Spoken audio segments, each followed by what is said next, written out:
Assalamualaikum warahmatullahi wabarakatuh. Perkenalkan, kami dari kelompok 7 dengan tema Hakikat Ancaman Negara dan COVID-19. Saya bersama teman saya yaitu Putri Lestari, NPM 10, Sistem Informasi Bela Negara Paralel A. Dan saya sendiri, Indah Maharani, NPM 18, Sistem Informasi Bela Negara Paralel A.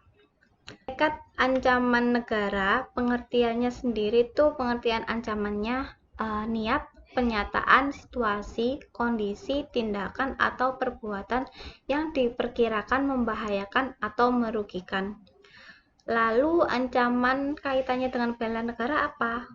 Setiap usaha atau kegiatan dari LN atau DN, langsung LN itu luar negeri dan DN itu dalam negeri, atau tidak langsung yang dapat membahayakan kedaulatan negara, keutuhan wilayah NKRI, dan keselamatan segenap bangsa.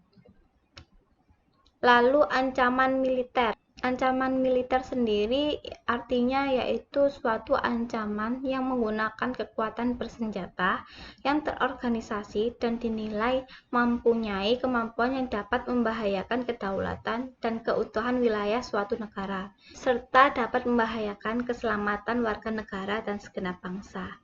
Komponen untuk menghadapi ancaman militer Tentara Nasional Indonesia atau TNI. Lanjut.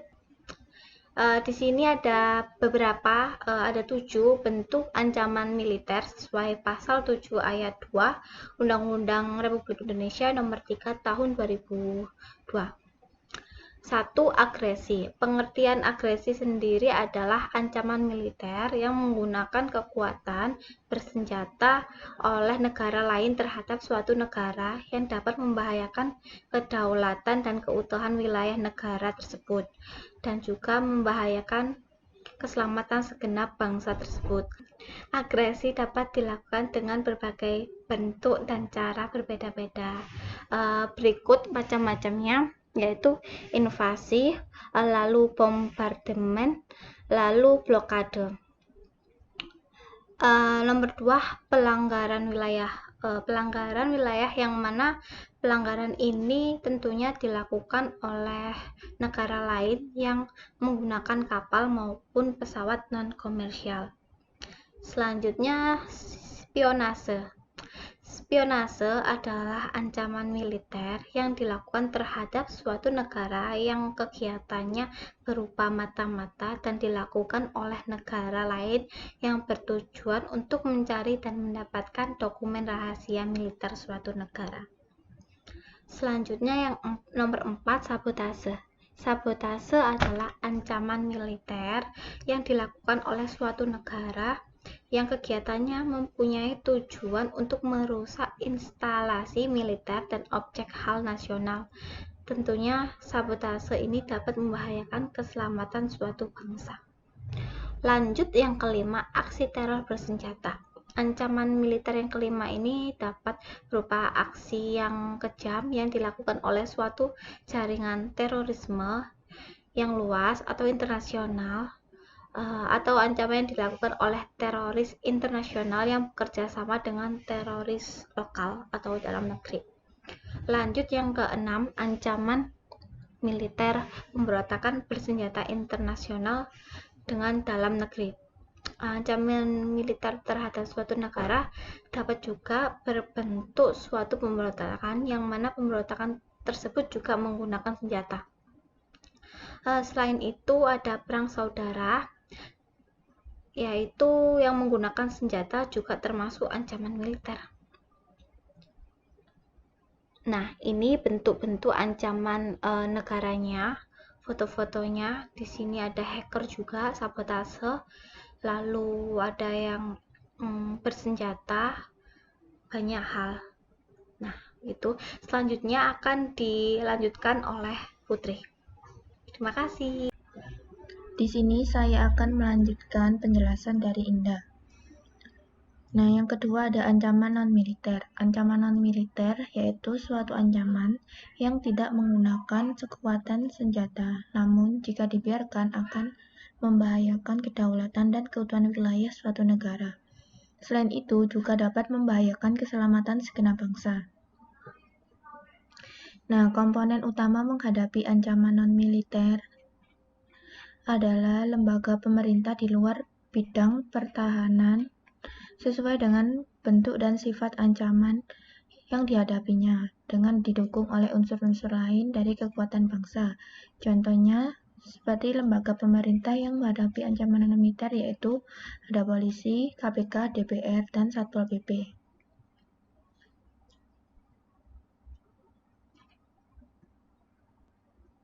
Bentuk ancaman non-militer biasanya terdapat dalam sosial budaya, 2 ideologi, 3 ekonomi, 4 informasi, 5 teknologi, dan yang keenam ada keselamatan umum.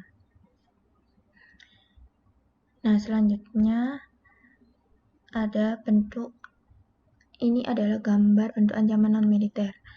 Yang di gambar ini terdapat beberapa contoh ancaman non-militer. Yang pertama ada perdagangan dan penyalahgunaan narkoba atau narkotika dan obat-obatan terlarang. Yang kedua ada kegiatan imigrasi gelap atau ilegal. Yang ketiga ada penangkapan ikan di laut secara ilegal. Dan yang keempat ada banyaknya tindakan korupsi, kolusi, dan nepotisme atau KKN. Yang kelima ada berbagai penyelundupan baik ke dalam maupun ke luar negeri. Yang keenam ada kemiskinan, kebodohan, dan lain sebagainya. Nah, selain beberapa contoh ancaman militer dan ancaman non-militer tersebut, ada beberapa contoh ancaman dan gangguan terhadap pertahanan NKRI di masa yang akan datang, yaitu yang pertama ada terorisme internasional yang memiliki jaringan lintas negara. Yang kedua ada gerakan separatis yang berusaha memisahkan diri dari NKRI. Yang ketiga ada konflik horizontal antar suku, agama, ras, dan antar golongan. Yang keempat ada kejahatan lintas negara, misalnya penyelundupan barang, perdagangan manusia, narkoba, dan sebagainya.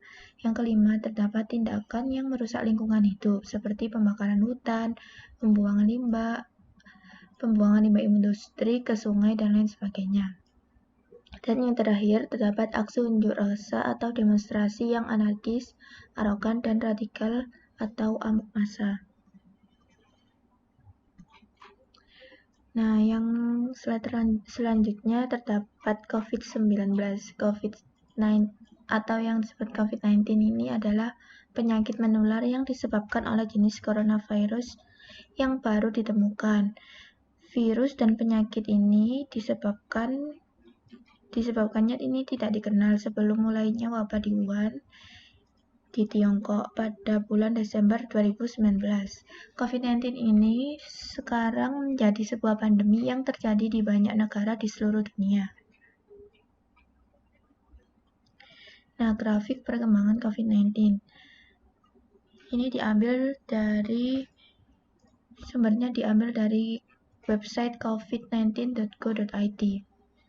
Nah, di sini terdapat grafik perkembangan COVID-19 mulai dari tanggal per 7 Juli terdapat kurang lebih 2.657 orang yang terkena coronavirus. Lalu dalam data per tanggal 15 Agustus kurang lebih terdapat 2.345 orang yang terkena virus corona ini mengalami penurunan. Lalu pada bulan September, per tanggal 25 September ini mengalami peningkatan yang cukup parah, kurang lebih 4.825 orang yang terkena coronavirus ini. Lalu pada Oktober, alhamdulillah terdapat penurunan sekitar 4.294 yang terkena coronavirus. Hubungan antara COVID-19 dengan hakikat ancaman negara. Nah, dampak yang ditimbulkan COVID-19 ini sangat kompleks. COVID-19 sangat berpengaruh besar dengan ancaman non-militer. Ancaman nyata sebagai bentuk ancaman yang menjadi prioritas dalam penanganannya. Di antaranya termasuk wabah penyakit, sisi kebutuhan fisiologi yang mencakup kebutuhan untuk makan, minum, tempat berteduh, dan beristirahat. Lalu ada juga panic buying serta keamanan ekonomi. Keamanan ekonomi menjadi keamanan yang paling nomor satu dalam diskursus keamanan manusia. Jika keamanan ekonominya sudah terpenuhi, maka akan memudahkan dirinya untuk mendapatkan keamanan di dimensi lain. Seperti bagi masyarakat kelas menengah ke bawah sangat kesulitan dalam perihal perekonomian karena menjadi keberlangsungan hidup di dalam situasi dan kondisi apapun. Pemerintah mengeluarkan kebijakan dari paling sederhana, yakni dengan mengedukasi masyarakat untuk melakukan tindakan preventif seperti membasuh tangan menggunakan sabun secara keseluruhan, menjaga kesehatan, dan meningkatkan imun tubuh.